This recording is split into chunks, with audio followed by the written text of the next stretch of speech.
أعوذ بالله من الشيطان الرجيم.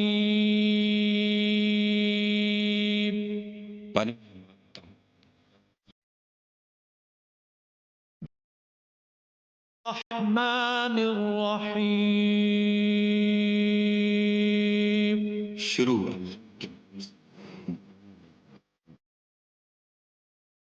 سبحان الذي أسرى بعبده ليلا من المسجد الحرام إلى المسجد الأقصى الذي باركنا حوله لنريه من آياتنا إنه هو السميع البصير.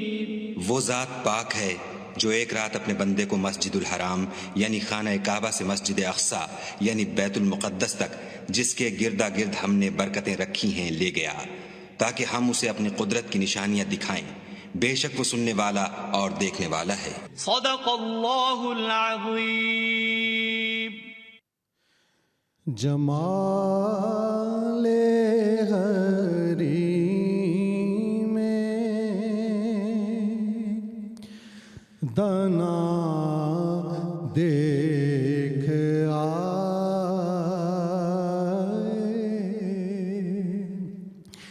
جمال حریم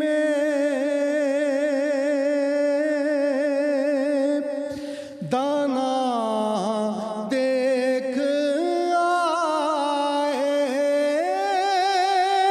جمال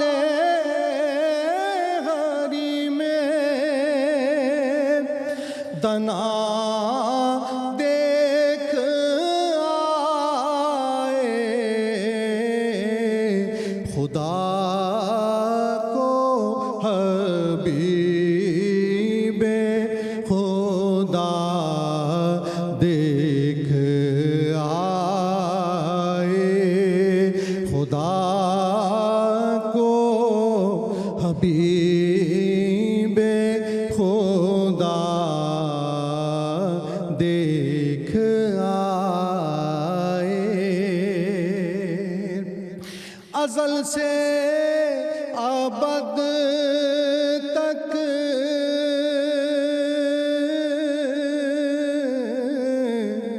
کے سارے مناظر،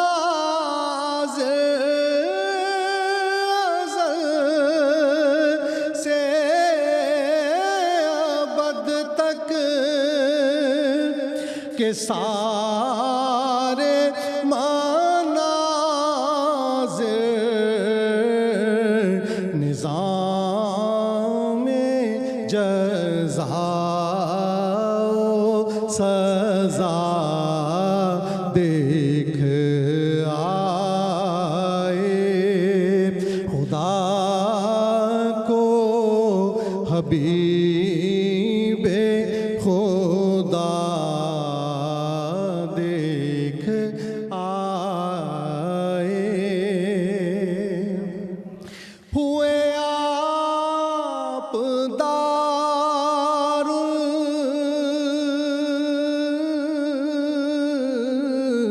فنا سے روانہ، ہوئے آپ دار فنا سے روانہ، گھڑی بھر میں دار البقا دیکھ آئے، خدا کو حبیب خدا دیکھ آئے.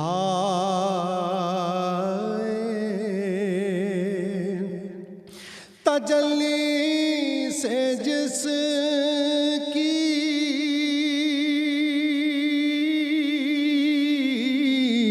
ہوا طور سرما، تجلی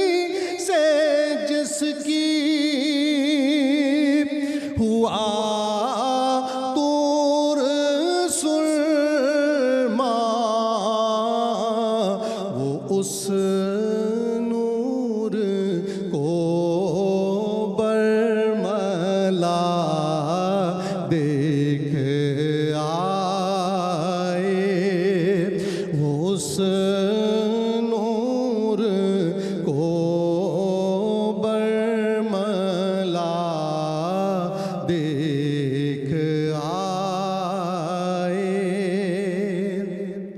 بھلا اس کا ثانی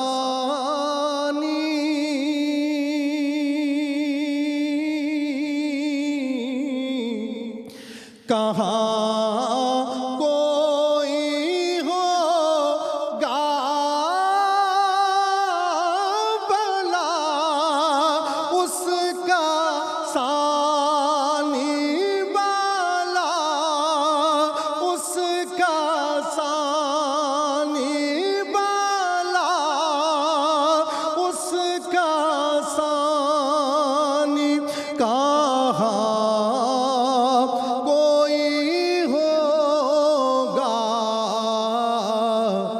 جو خود جا کے اپنا خدا دیکھ آئے، جو خود جا کے اپنا خدا دیکھ آئے،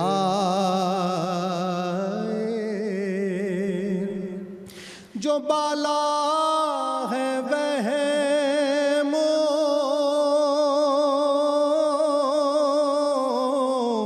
گماں کی حدوں سے، جو بالا ہے وہم گماں کی حدوں سے، مقامات وہ مصطفیٰ دیکھ آئے، خدا کو حبیب خدا دیکھ آئے، یہ نکتہ بھی شہزاد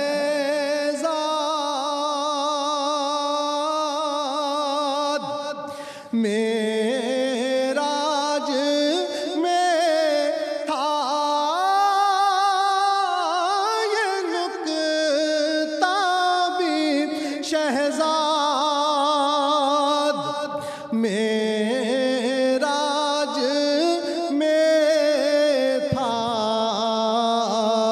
کہ راستے کو خود رہنما دیکھ آئے، کہ راستے کو خود رہنما دیکھ آئے، خدا کو حبیب خدا دیکھ آئے۔ ماشاءاللہ، سبحان اللہ۔ ناظرین اکرام، السلام علیکم ورحمۃ اللہ وبرکاتہ۔ آج شب معراج کی بابرکت رات ہے اور پی ٹی وی سے اس وقت لائیو ٹرانسمیشن آپ کے سامنے موجود ہے، اور میں آپ کا میزبان ڈاکٹر زبیر احمد حاضر خدمت ہوں۔ یہ جو معراج کی رات ہے، اس کی جو سمری ہے، اس کا جو ون لائنر ہے، یہ اللہ تعالیٰ نے سورہ بنی اسرائیل کی پہلی آیت میں ہی بیان فرما دیا ہے۔ اللہ تعالیٰ اس میں فرماتے ہیں کہ پاک ہے وہ ذات جو اپنے بندے کو ایک رات لے گئی مسجد حرام سے مسجد اقصیٰ کی طرف، جس کا ماحول بڑا بابرکت ہے، تاکہ وہ اپنے بندے کو اپنی نشانیوں میں سے کچھ نشانیاں دکھائے۔ یقیناً وہ سننے والا اور جاننے والا ہے۔ اور اس کا ایک دوسرا حصہ سورہ نجم کی کچھ آیات میں بھی بیان ہوا ہے۔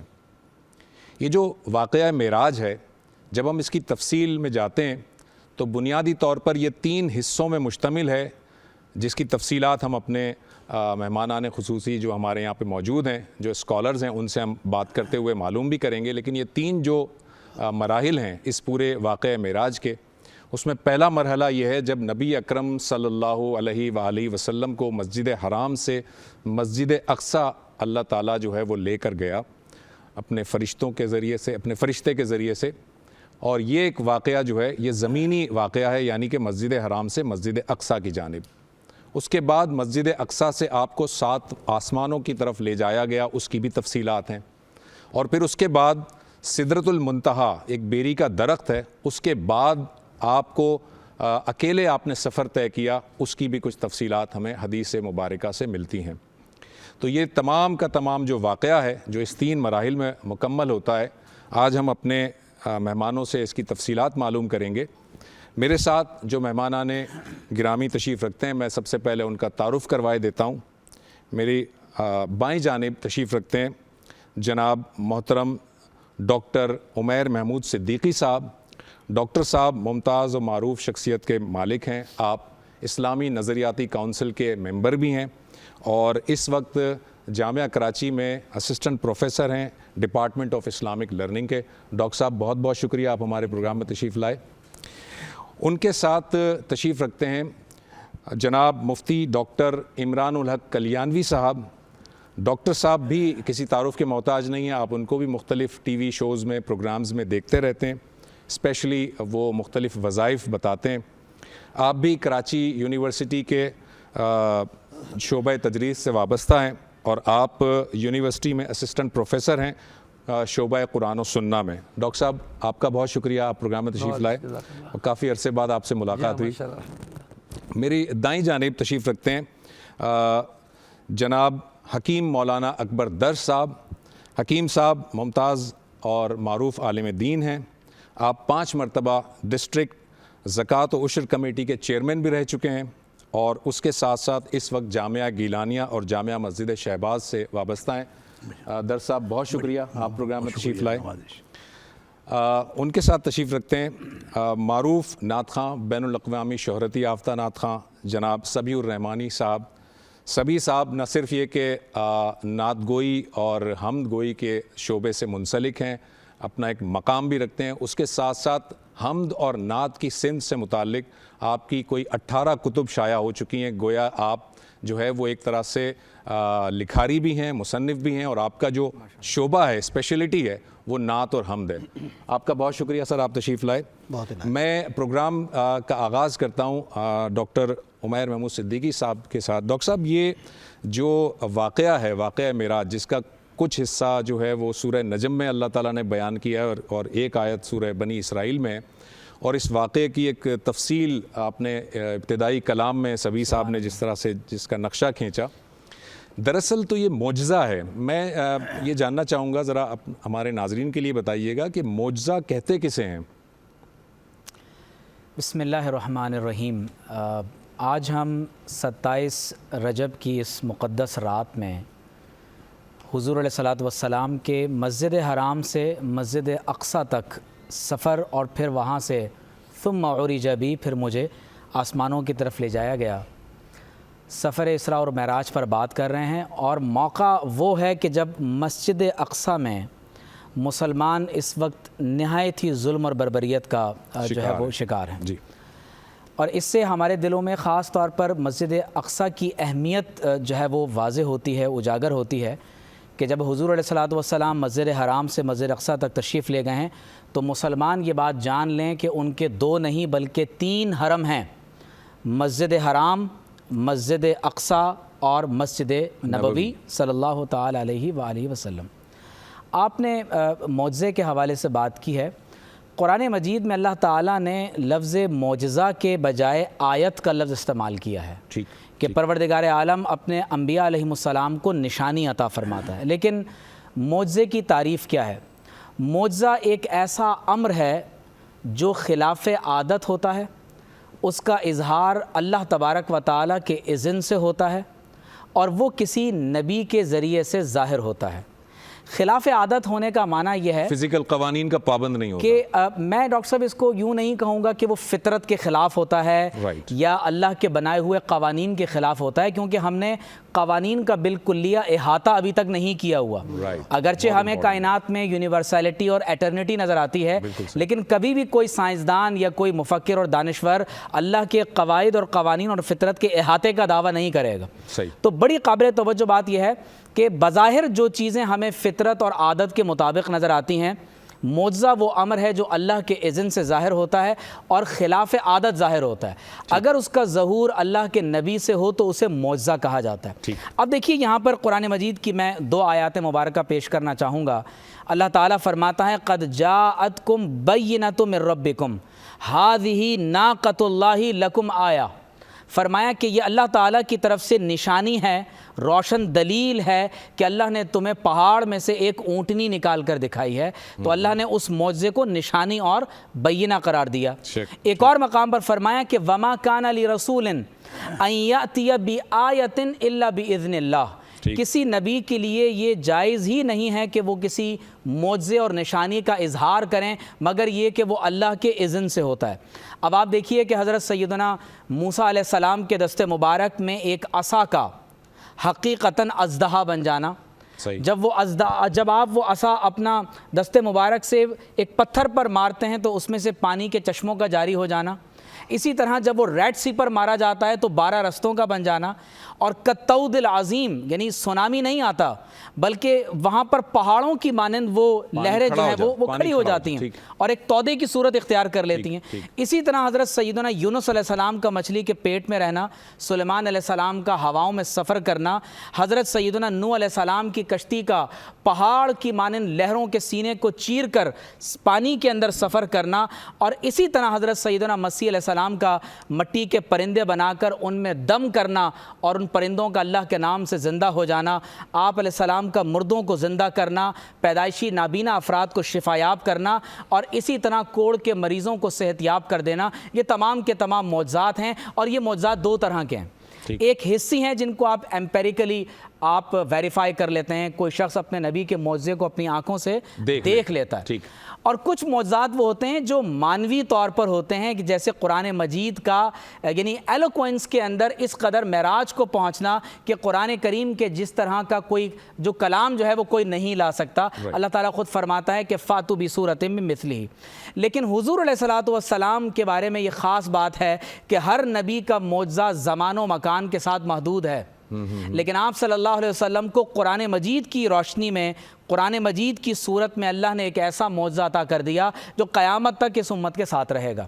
اب بڑی قابل توجہ بات یہ ہے کہ ہر نبی کا معجزہ وہ انسان کو ہر دور میں یہ تعلیم دیتا ہے کہ اب انسان اس جہت پر غور و فکر کرے اور وہ اس طرح سے آگے بڑھ کر انسان ترقی پا سکتا ہے. داؤد علیہ السلام نے آئرن ایج کا آغاز کیا. حضرت سلیمان علیہ السلام نے بتایا کہ ہواؤں میں اڑا جا سکتا ہے. یونس علیہ السلام نے بتایا کہ سمندر کے پیٹ میں مچھلی کے پیٹ نما کسی چیز میں سب میرین میں آج لوگ سفر کرتے ہیں. تو ہر نبی کا دور انسان کے لیے ترقی کی نئے راہوں کو متعین کر دیتا ہے. حضور علیہ الصلوۃ والسلام نے ہمیں یہ سفر اسراء اور معراج میں تعلیم دی ہے کہ اسپیس اور خلا میں سفر ہو سکتا ہے, تم ٹائم اینڈ اسپیس کی لمیٹیشن سے ماورا بھی جا سکتے ہو. اور سب سے بڑھ کر بات یہ کہ ابھی ہم پروگرام کے شروع ہونے سے پہلے الہاد کے بارے میں بات کر رہے تھے. آپ دیکھیے کہ جب کسی چیز کی تصدیق کی جاتی ہے تو علم کے 2 ہی ذرائع ہیں کہ یا تو میں اس کو تھرو ریشنلائزیشن جان لیتا ہوں یا میں ایمپیریکل ایویڈنس کے ذریعے سے ویریفائی کر لیتا ہوں, یا اگر دونوں چیزیں میرے پاس نہ ہو سکیں تو میں کسی مخبر صادق کی خبر کی تصدیق کر دیتا ہوں. تو اللہ تعالیٰ نے شب معراج میں جب ٹائم اینڈ اسپیس کی لمیٹیشن سے ماورا ہو کر اپنے نبی صلی اللہ علیہ وسلم کو سفر اسراء اور پھر سفر معراج کروایا اور پھر براہ راست اپنا دیدار عطا کر دیا, تو ہمارے لیے یہ ایک راہ کھل گئی ہے کہ ہم بھی اب ان علوم میں غور و فکر کریں. حضور علیہ الصلوۃ والسلام کے ذریعے سے جو ہمیں علم عطا ہو رہا ہے اس علم کو حاصل کریں. اور بہت اہم بات یہ ہے کہ ہمیں وہ مخبر صادق خبر دے رہے ہیں جنہوں نے اپنے رب تعالیٰ کا دیدار کر لیا. تو گویا کہ معجزہ اگر میں اس کو کنکلوڈ کروں تو معجزہ دراصل وہ نشانی ہے, وہ آیت ہے جو کسی نبی کو اللہ تبارک و تعالیٰ ایک قوت کے طور پر دیتا ہے کہ بظاہر بنا اسباب خلاف عادت ایک چیز ظاہر ہوتی ہے اور وہ اس نبی کی نبوت اور رسالت کے لیے ایک سب سے بڑی دلیل ہوتی ہے. جی اپنا ڈاکٹر صاحب یہ جو واقعہ معراج ہے اس کی جب ہم حدیثوں میں جب تفصیلات پڑھتے ہیں تو ہم دیکھتے ہیں کہ اس میں سیدنا جبریل علیہ السلام آپ کے پاس تشریف لائے. آپ بعض روایات کے مطابق آپ مسجد حرام میں آرام فرما رہے تھے, بعض کے مطابق آپ حضرت ام ہانی کے گھر پہ تھے, لیکن وہ وہاں سے آپ کو لے جاتے ہیں اور پھر ایک شق صدر کا واقعہ اب ہوتا ہے. یہ شق صدر کا واقعہ ہے کیا؟ اس کی کچھ تفصیلات بتائیں گے آپ؟ بسم اللہ الرحمن الرحیم، نحمدہ و نصلی علی رسول الکریم۔ معراج کے حوالے سے جو گفتگو ہو رہی ہے شق صدر کے، جو آپ نے کہا کہ حضرت ام ہانی رضی اللہ تعالیٰ عنہ ان کے گھر، جو آپ کی حضرت سیدنا علی المرتضیٰ کی سگی بہن ہے، آپ ان کے گھر آرام فرما رہے تھے، تو تینوں الفاظ آتے ہیں کہ اس میں آپ ان کے گھر میں استراحت فرما رہے تھے، وہاں سے حضرت جبریل امین مقام حتیم میں لے کے آ گئے، اور حدیث میں یہ بھی آتا ہے حضرت مالک بن سعد رضی اللہ تعالیٰ عنہ نے کی جو کہ میں حتیم کے مقام پہ آرام کر رہا تھا، وہاں پہ تشریف لائے۔ اچھا آئے کون، کس طرح آئے؟ تو مختلف جو احادیث کا مجموعہ ملتا ہے اس سے ملتا ہے بڑے پروٹوکول کے ساتھ آپ کے استقبال کے لیے ایک بہت بڑا لشکر آیا، 3 بڑے عظیم العزم وہ ملائکہ آئے، حضرت جبریل علیہ السلام، حضرت اسرافیل اور حضرت میکائیل علیہ السلام، اور ہر ایک فرشتے کے ساتھ 70,000 فرشتوں کی ایک پوری جماعت ساتھ تھی۔ اور حضرت جبریل علیہ السلام نے رسول کریم صلی اللہ علیہ وسلم کو آپ کے قدمین شریفین، بعض میں آتا ہے بوسہ دے کر، بعض میں آتا ہے اپنے سر کے جو تاج تھا اس سے ہلکی سی سرسراہٹ کر کے آپ کو بیدار جگایا، جگایا، بیدار فرمایا، بڑے ایک سافٹ انداز سے۔ آپ صلی اللہ علیہ وسلم جب بیدار ہوئے تو 2 تشت سونے کے بھرے ہوئے، یعنی سونے کے بنے ہوئے تھے یا سنہری کلر کے تھے، اس کے اندر ایک میں حکمت، علم، دانائی، نور یہ بھرا ہوا تھا، ایک میں زمزم تھا۔ تو رسول کریم صلی اللہ علیہ وسلم فرماتے ہیں کہ آتین کہ آنے والا آیا، اس نے مجھے بیدار کیا اور کہا کہ اللہ پاک آپ سے ملاقات کا شوق فرما رہے ہیں کہ آپ سے ملاقات کرنی ہے، تو آپ تشریف لے کے چلیے۔ تو پھر وہ کہتے ہیں کہ رسول پاک صلی اللہ علیہ وسلم کے حضرت جبریل نے میرے حلق سے لے کے ناف کے پاس تک ایسے ہاتھ پھیرا، اور شق صدر جس کو ہم کہتے ہیں، آپ کا سینہ اتھر وہ کھل گیا، اور اس میں سے قلب اتھر آپ کا نکالا گیا، اور اس کو مائع زمزم کا جو پیالہ تھا اس میں اچھی طرح سے پورا اس کو دھویا گیا، پھر قلب اتھر کو بھی بیچ میں سے کھولا گیا، پھر اس کے اندر بھی زمزم پورا بھر دیا گیا، تو پورا ایک انوار و تجلیات کا معاملہ ہوا۔ پھر آپ فرماتے ہیں کہ میرے بطن، اس کے اندر بھی اللہ، وہ دوسرا جو برتن تھا اس میں انوار، اس میں اللہ کی طرف سے جو حکمت، دانا، اتنا جانے کیا کیا چیزیں تھیں، وہ پوری کی پوری اس میں وہ بھر دی گئی آپ کے پیٹ مبارک کے اندر، اور پورا سینے کو اس طرح دوبارہ پھر آپ نے حضرت جبریل نے ہاتھ پھیرا تو بغیر خون کا کوئی قطرہ نکلے، بغیر کسی قسم کا اس طرح کوئی نشان آئے ہوئے آپ کا قلب اتھر اس کے اندر وہ محفوظ ہو گیا۔ اور پھر آپ کو سواری پہ بٹھایا گیا کہ جو سواری ایک سفید کلر کی بڑی نورانی سواری تھی جس کو براق کہا جاتا ہے، حدیث میں آپ کو براق نام لیا کہ وہ اس کے خچر سے کچھ چھوٹی گدھے سے بڑی اس کی سائز تھا، اس پہ آپ کو تشریف فرما کیا گیا، اور پھر آپ کا سفر شروع ہوا۔ حضرت جبریل اور باقی جو ساتھ میں آئے تھے ملائکہ ان کے ساتھ لے کے چلنے لگے۔ پھر ایک جگہ وہاں پہ سواری روکی حضرت جبریل نے، اور فرمایا کہ 2 رکعت آپ نماز ادا فرما لیں، اور وہاں پہ آپ نے پوچھا یہ کون سا مقام ہے، تو فرمایا کہ آپ کا دارالہجرہ ہے، یہاں آپ ہجرت فرما کے آئیں گے تو یہاں پہ 2 رکعت پڑھیے۔ پھر آپ آگے چلے، مزید لے کے چلے، تو پھر ایک جگہ پھر روکا گیا کہ آپ کے جد امجد حضرت ابراہیم خلیل اللہ کا یہ مولد شریف ہے، آپ یہاں بھی 2 رکعت پڑھ لیجیے۔ تو یہاں سے پھر آپ کو لے جایا گیا وہاں پہ بیت المقدس جس کی بات ہو رہی ہے، کہ وہاں پہ آپ کی سواری کا وہ رخ کیا گیا، وہاں پہ آپ کو لے جایا گیا۔ تو وہاں پہلے سے پھر پورے انبیاء کرام علیہ السلام، پورا ان کے لشکر جتنے ماشاءاللہ لاکھوں انبیاء کرام، وہ سارے کے سارے وہاں موجود تھے، اور آپ صلی اللہ علیہ وسلم نے فرمایا کہ وہاں جو ایک کھوٹا ہے جس میں تمام انبیاء کرام علیہ السلام اپنی سواری کو باندھا کرتے تھے، میں نے اپنی سواری کو وہاں پہ باندھ دیا۔ تو آپ نے سواری کو باندھ کے پھر اندر تشریف لے گیا کہ نہ جانے کون نماز پڑھائے گا، تو حضرت جبریل علیہ السلام نے آپ کا دست اقدس پکڑ کے آپ سے درخواست کی کہ یہاں آپ امامت فرمائیں گے، تو آپ نے وہاں 2 رکعت ادا فرمائے، تمام انبیاء کرام نے آپ کے پیچھے نماز پڑھی۔ جبریل علیہ السلام نے پھر بتایا کہ یہ سارے کے سارے انبیاء کرام یہاں پہ جمع ہیں اور آپ نے ان کی امامت فرمائی ہے۔ تو وہیں سے پھر آپ امام الانبیاء، امام الاتقیاء، شفیع المذنبین رحمۃ اللہ علیہ مقامات ملے۔ صحیح، باقی جو ہے اس پہ مزید آگے چلتے جائیں گے تو اس طرح سے واقعات ہم مزید تفصیلات دیکھیں گے۔ درس صاحب، یہ جو واقعہ معراج ہے، تاریخ کو جب ہم دیکھتے ہیں تو ویسے تو خیر مختلف مورخین نے اس تاریخ میں اختلاف کیا ہے، لیکن یہ بہرحال زیادہ جو ہے متفق ہے کہ یہ کوئی مکہ کے نبی صلی اللہ علیہ وسلم کے جو مکی دور کا آخری جو قیام کے دن تھے اس میں یہ واقعہ رونما ہوا، غالباً 12 نبوی میں یا 11 نبوی میں، اور اس وقت جو ہے وہ آپ مکہ کے لوگوں کو دعوت دیتے رہے تھے، اور مکہ کے لوگوں نے اپنی ہٹ دھرمی کا مظاہرہ بھی کیا تھا۔ پھر آپ جو ہے وہ طائف کے سفر سے بھی لوٹے تھے، اس میں بھی آپ کو جو ہے وہ اس طرح سے کامیابی نہیں ہوئی تھی، یعنی بڑے نامساعد حالات تھے جن کی طرف ڈاکٹر صاحب نے بھی اشارہ کیا۔ تو یہ ٹائمنگ بڑی امپورٹنٹ ہے، یعنی اس ٹائم پہ جب آپ کے اوپر مظالم تھے، آپ کا مکہ میں دور جو ہے وہ بس اب آخری ایام تھے، اس ٹائمنگ کی کیا حکمت آپ کو نظر آتی ہے؟ بسم اللہ الرحمن الرحیم۔ دیکھیں ڈاکٹر صاحب، اصل میں جو ابھی جیسے ڈاکٹر عمیر صدیق صاحب نے جو ہے وہ